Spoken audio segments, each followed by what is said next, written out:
Hello everyone and welcome back to the channel. Today we're going to be doing things a little bit differently. I'm actually planning on going back to my original format that I had in mind.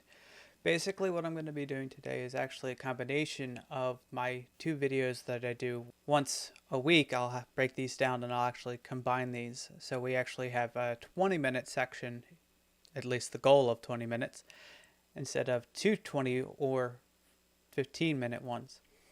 So one of the things that we're going to go into today is actually taking a look at Brandon Sanderson's course of writing. He does a writing course for BYU. He did this in 2020. It's all online. You can find the link in the description below. We're going to be taking a look partially at lecture 2, which is a focus on plot. The first lecture is primarily an introduction of writing, so I don't think we really need to get into that. But for this one, we're going to not necessarily be taking a look at the video itself, but rather taking a look at some of the themes that are in the video. So, like I said, if you want to go back and take a look at the video that I have linked in the description, go ahead. It is an amazing course, so it is well worth the time to go take a look at it. So the three primary things that he starts off with when it comes to plot, as opposed to setting or characters, is that a lot of plot comes down to these three things: promise, progress, and payoff. For a lot of your plot, you are making promises and fulfilling those promises. Now, not every promise is something that gets fulfilled right away. You want to draw readers in by promising them things to get them interested in the promise and then paying it off successfully. That doesn't mean that every promise is going to be huge, but not that every payoff is going to be huge. You can have a huge promise and a huge payoff, or you can have a small promise and a huge payoff. But we want to be careful as to not have large promises with small payoffs. Unless there's a reason for this, where there is multiple smaller payoffs to give equivalency to the promise, you don't want to set your readers up for an expectation that's not going to be there. Same with progress. You want to make sure that your progress is going to match what the promise originally was, or you are hinting that the promise is not as it seems. For instance, in the video, he talks about when he was writing a story that he has these characters going to a specific place. But as he's writing it for the initial time, he actually has them going somewhere else because that's where he knew they needed to go. When he got the feedback back from his beta readers, they didn't like it because they were distracted, because they were expecting the plot to go back to the original intended location. But as the writer, he knew that wasn't where they were supposed to be. So for the reader, they didn't have any understanding of why things played out the way that they were, and therefore they were disinterested in the story progressing. So this is something that we need to keep in mind with our progress, is that are we setting up our promises so that they follow through with the payoff? Does our promise, in a way, doesn't always have to be exactly the same way that our readers understand it? And of course, we do this correctly, we are going to be showing even more, and we're going to be creating twists that are hinted at in our story. In the progress, we are hinting at these twists. If we do these twists out of nowhere, our readers aren't going to like it because they are expecting something, but if you pull the rug out from underneath of them, they're going to reject it. Another way of thinking about this, in another video, he talks about a friend of his who wrote a story where the primary plot was actually supposed to shift either tone or story trope elements partway through. The problem is that he was finding that nobody liked his book. The reason why nobody liked his book is because what was end up happening is that there are people that like specific tropes and specific story themes that if you switch midway, they're going to become disinterested. Whereas the people that are interested in that switch, because you do it so much later in the story, they don't have the time to actually get engrossed with the story that you've set them up for. So you're getting the worst of both worlds when you do a switch of the premise or tropes midway through without letting the readers know ahead of time. One of the things that sometimes happens in TV series nowadays is that you have writers that try to create stories that the people who are watching the stories can't guess. They are trying to veil what the story is supposed to be progressing through. But the problem is that if you change things up and you make things out of left field, as it were, your readers or your viewers aren't going to be interested in these elements. Now, these are things that I'm going to talk about as being part of a post first draft story writing. Not everything gets talked about ends up being part of your first draft. This isn't something that you have to worry about prior to your first draft. This is something where you're talking your third, fourth, fifth, or beyond, however many drafts it takes you to finish your story. These are elements that you can make sure that you're putting into your story to help elevate it, to create depth, to entice your readers to continue to read more. One of the things that we can do to create these things is that we are creating that emotional connection. I know I harp on this all the time, but creating those emotional connections with our characters and our readers is one of our primary ways of doing that. Another way of doing that is by this promise, progress, and payoff. So let's get into promise. Promise has two primary, in the video he talks about two primary things: tone and expectations. With tone, we're talking about, is the start of the book setting a particular tone about how the story is going to be progressing. For instance, he goes into talking about Star Wars. The tone is set by the first scene, or the cold open, as he says. The cold open is not Luke on the farm, but rather the space battle above Tatooine, where we see what story we're supposed to be expecting: a rebellion against the Empire, a evil Dark Lord in Lord Vader, and space battles. Whereas if we start where the story actually takes place, the primary plot line actually takes place, it's actually Boy on the Farm. Boy on the Farm has legitimate reasons to why we are doing that. One of the reasons why we do that is so that as the boy on the farm doesn't understand what's going on, he has to learn the ways of the Force. He has to learn the ways of the galaxy. He has to learn all of these things. And as he's learning these things, so are our readers. So are the people that are reading our stories. They are learning just as much as we're allowing our boy on the farm to read. Now, boy on the farm is just an idea. It's just a trope that we can use to help include our readers in the world building. But so it doesn't necessarily require, boy on the farm. There are other different tropes that maybe we might go over one day. So when we're setting up for tone, what we can do is we figure out how we actually want to set up. What does we want our tone to look like? Are we writing a medieval gothic? Are we writing a fun poppy story? Are we doing a wonky adventure? Are we doing a space opera? These are things that we need to be keeping in mind after we've written our first draft. After we've written our first draft, we are saying, hey, this is what I want my story to be. So how do I figure out how to set that tone early on? Well, not necessarily giving everything away. One of the things that we can do is give too much away at the beginning. It goes back to that promise. We are promising to reveal things later on. If we are promising correctly, we are giving just a little bit so that our readers are become interested. We're giving a little bit about what things are going to happen later on in the story. We're hinting, we're foreshadowing, we're alluding to. These are all ways that we are telling our story before we tell our story. We are hinting that things are going to play out in a specific way.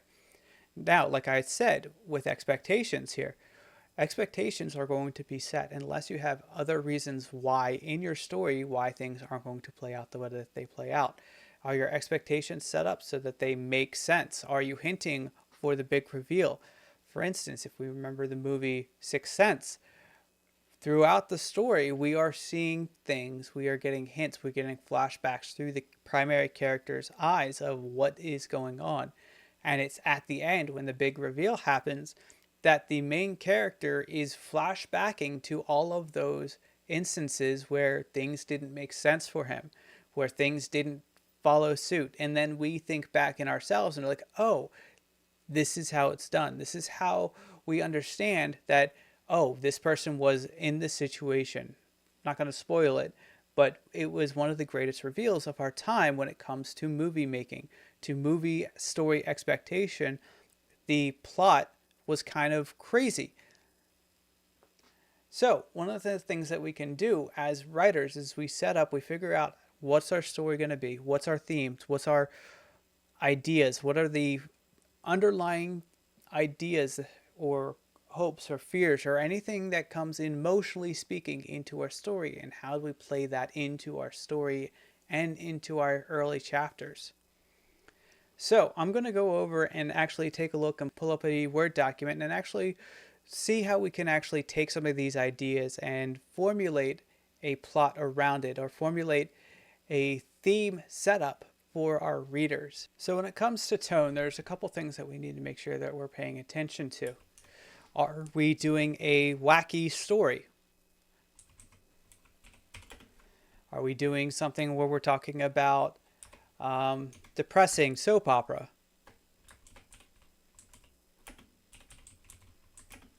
Are we doing something where we're talking about a medieval gothic? For each of these three things, let's take a look at how we can set up for our wacky story. Are we doing is our terminology, are we using situations where, say, our main character is going through a weird situation? So for instance, a slapstick comedy could be that you have your main character. So for instance, in the movie called Bedtime Stories with Adam Sandler, we start off with wild and wacky story in how the lead up is presented. For instance, everything's told in a medieval theme. Everything's told in a not all too serious way. Now, there are serious elements of what's going on, but actually, if we take a look at how the story is begun, it's all told in the narration. We see a pop up book, we see weird terminology when it comes to how the scene is being set up, and eventually how we see the whole story. It's set up where it's a wacky adventure story instead of something that's more serious. With a soap opera, are our characters going in and are we showing them going through an overdramatic representation of the actual facts? Are we seeing characters being dramatic, overdramatic in how they tell their initial story? Are we opening up in such a way where we recognize not just with the words, but also with their mannerisms, with their situational intricacies? These are all things that we can do to help create a sense of soap opera-ness in our story early on. For our medieval gothic, are we setting up where it's a dark and stormy night? Obviously, we want to be careful with cliches, but if we are setting up a medieval gothic, the first thing that comes to mind for me is a castle with a lightning storm and trees that are almost obliterated by wind. These are things that we can add to our story. Now, for instance, if we were going for the medieval Gothic, it wouldn't make a whole lot of sense for that medieval Gothic to start on a field of roses, in a field of lilies. These are things that are incongruent with the type of story that we're looking to tell. What we should be doing is figuring out how to tell a dark and stormy night in another way where it isn't as cliche. We are looking to make sure that we aren't copying and pasting what other people have done.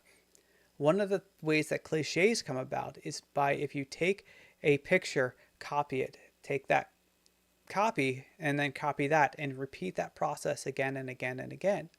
That is what it essentially means to create a cliche, where the original intent gets lost in the number of times it's copied. So a way to think about this is, you have a picture of the Mona Lisa.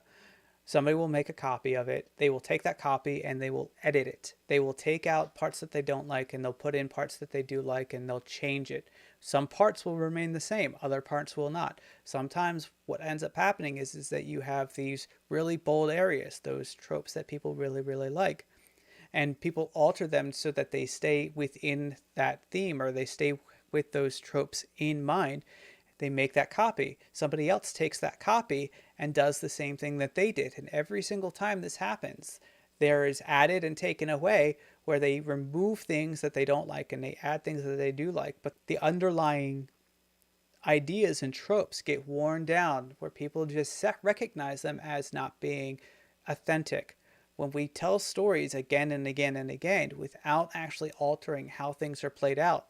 For instance, there are a lot of different TV shows, particularly in anime, where you have power leveling systems, what's called an isekai, or a portal story, where somebody has a video game interface that they can level up on. That doesn't mean that all of them are terrible.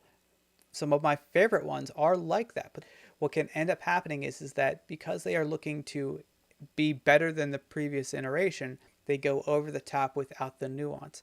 Again and again and again, you can see how this causes problems with our readers, with our people who enjoy our story. We need to make sure that we're paying attention to how our story is, not just how they are being told, but also how we are putting effort into it. Are we creating enough differences between what we're looking to emulate and what we're not? Every story has a emulation that we're following. There are only a half a dozen different stories that get retold again and again and again. One would think that we would find the end of the combinations, but that's not the case. Every single story you do has a semblance of another story. This isn't necessarily a bad thing. This allows us to create worlds that our readers are more emotionally in tune to, more emotionally ready to delve into. This can happen whether we like it or not, but we need to make sure that we are not relying on that emotion to tell our stories. We need to be telling our stories in a way that it makes sense not only to our readers, but is also emotionally satisfying. Setting up those promises and payoffs with the progression wrapped in the way that they understand it. All right, that's all I had for today. As always, I will be linking the video in the description below. Please take a look at it. It's fantastic. If you have any questions, comments, concerns, please leave it in the comment section below. Until next time, bye. I am a poor, wayfaring stranger. I'm traveling through this world of woe, yet there's no sickness, toil, nor danger in that bright land to which I go.